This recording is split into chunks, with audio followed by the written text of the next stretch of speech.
మీ ఫ్యామిలీలో కానీ, ఫ్రెండ్స్‌లో కానీ ఎవరైనా వాళ్ళ మనసులో ఉన్న బాధను మీతో పంచుకునేప్పుడు మీరు వెంటనే వాళ్ళకి రెస్పాండ్ అవ్వకండి.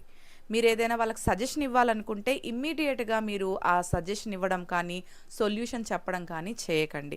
ఎందుకంటే ఎదుటి వాళ్ళు వాళ్ళ బాధను చెప్తూ ఉన్నప్పుడు మీరు మధ్యలోనే ఇమ్మీడియేట్‌గా రెస్పాండ్ అవుతే వాళ్ళకి వారి మాట ఎవరూ వినిపించుకోవడం లేదు అనే ఒక ఆలోచనలోకి వెళ్ళిపోయి మరింత ఎక్కువగా బాధపడే అవకాశం ఉంది. వాళ్ళు చెప్పాలనుకున్నదంతా చెప్పనివ్వండి. మీరు నిశ్శబ్దంగా, సహనంగా అదంతా విని, అప్పుడు కాస్త టైం తీసుకొని మీరు ఏదైతే వాళ్ళకి సజెషన్ ఇవ్వాలనుకుంటున్నారో అది ఇవ్వండి.